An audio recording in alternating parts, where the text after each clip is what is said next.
तिरंगा आज हमारे देश भारत की आन बान शान माना जाता है। क्या आप उस तिरंगे की हिस्ट्री को जानते हैं? क्या आपने कभी सोचा कि जिस झंडे को देखकर आज हिंदुस्तान में रहने वाला हर इंसान गर्व महसूस करता है, वो झंडा कब बनाया गया था और क्यों बनाया गया था? और इस झंडे का जो डिज़ाइन है जो आज हम देखते हैं, ये डिज़ाइन सबसे पहले किस इंसान के दिमाग में आया था? तो दोस्तों, इस तरह की तमाम चीज़ों के बारे में आज की इस वीडियो में हम बात करेंगे और भारत के झंडे से जुड़ी बहुत ज़रूरी बातें आज की इस वीडियो में हम जानेंगे।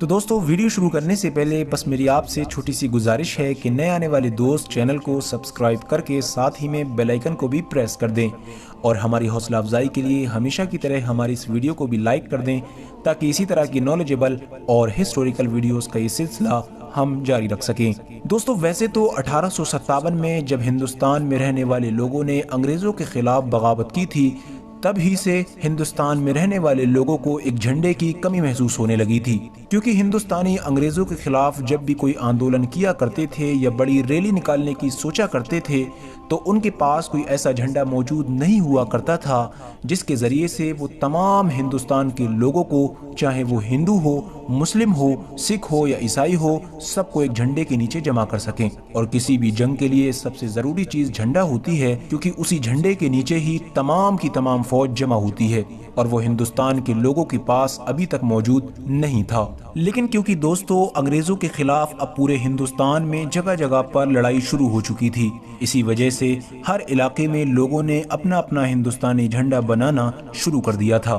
अगर आप इंडिया के झंडे की हिस्ट्री को पढ़ेंगे तो सबसे पहले आपको 1906 में बनाया हुआ वो झंडा दिखाई देगा जो बंगाल में बनाया गया था। बंगाल में अंग्रेज़ों के खिलाफ एक रैली निकाली गई थी, जिसमें एक ऐसा झंडा बनाया गया था जो 3 रंग से बनाया गया था, और ये शायद हिंदुस्तान का पहला तिरंगा भी था जो 3 रंगों से तैयार किया गया था।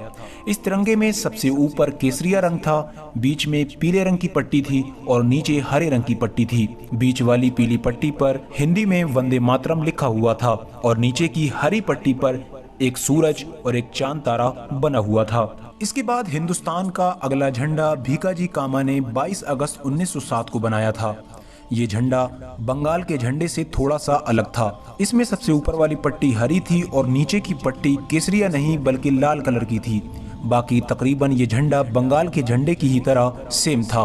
उसके बाद धीरे धीरे फादर ऑफ नेशन यानी गांधी जी को भी हिंदुस्तान के झंडे की टेंशन सताने लगी थी, और उनके दिमाग में भी यही बात चल रही थी कि हिंदुस्तान का एक ऐसा झंडा होना ज़रूरी है जिसके नीचे तमाम हिंदुस्तान में रहने वाले लोग जमा हो सकें। गांधी जी ने पिंकली वेंकैया नामी एक शख्स को ये ऑर्डर दिया कि तुम एक ऐसा झंडा तैयार करो कि जिसमें हरा और लाल दोनों रंग हो और उन दोनों रंगों के ऊपर एक चरखा बना हुआ हो। गांधी जी के ऑर्डर पर पिंकली वेंकैया ने एक ऐसा झंडा तैयार किया कि जिसमें ऊपर हरा कलर था और नीचे रेड कलर था, और उन दोनों के बीच में एक चरखा बना हुआ था। लेकिन गांधी जी को ये झंडा बिल्कुल भी पसंद नहीं आया। उसके बाद उन्होंने पिंकली वेंकैया को ये कहा कि इन 2 रंगों के अलावा एक रंग और शामिल किया जाए, और वो नया रंग होना चाहिए सफेद। तो दोस्तों, गांधी जी के मशवरे पर पिंगली वेंकैया ने अब उसमें तीसरा रंग भी शामिल कर लिया। दोस्तों, बड़ी जिद्दोजहद के बाद आखिरकार 1931 में इंडियन नेशनल कांग्रेस की तरफ से एक ऐसे झंडे को परमिशन दे दी गई कि जो 3 कलर का था, जिसमें सबसे ऊपर केसरिया कलर था, बीच में सफेद कलर और नीचे ग्रीन यानी हरा कलर था, और उस झंडे के बीच में एक चरखा बना हुआ था जो गांधी जी की फरमाइश पर बनाया गया था।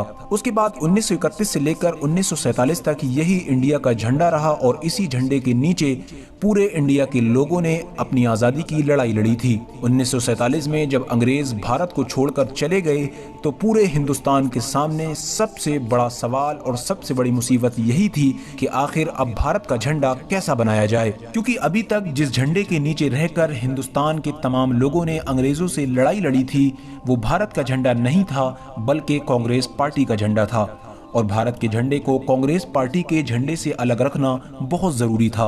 1947 में एक ऐसी टीम बनाई गई जिसे ये जिम्मेदारी दी गई कि वो भारत के पुराने झंडे में बदलाव करके इंडिया का एक नया झंडा तैयार करे।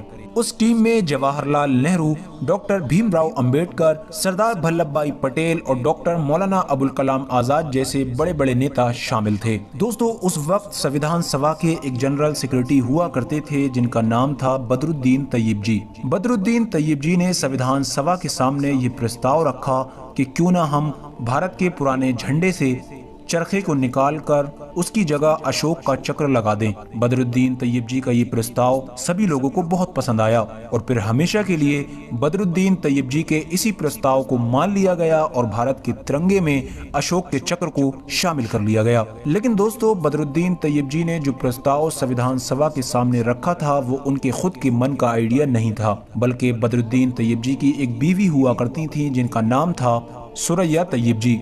उन्हीं के मन में ये आइडिया आया था। बदरुद्दीन तैयब जी की वाइफ यानी सुरैया तैयब जी ने कागज पर तिरंगे का नक्शा बनाया था और उसमें चरखे की जगह अशोक का चक्र शामिल किया था और कागज के टुकड़े पर बने हुए तिरंगे के उसी नक्शे को बदरुद्दीन तैयब जी ने संविधान सभा में पेश किया था, जिसे हर एक ने बड़ी खुशी के साथ कबूल कर लिया था और आज तक हमारे देश का झंडा बिल्कुल वैसे ही बना हुआ है और उसी डिजाइन के साथ लहरा रहा है। लेकिन दोस्तों, ये बड़े ही अफसोस की बात है कि जिस सुरैया तैयब जी ने हमारे देश के झंडे को एक नया डिजाइन दिया था, आज हम उन्हीं को भूल गए हैं। अगर आप लोगों को ये वीडियो पसंद आया हो तो इस वीडियो को जरूर लाइक करें और इसे अपने दोस्तों और रिश्तेदारों के साथ जरूर शेयर करें।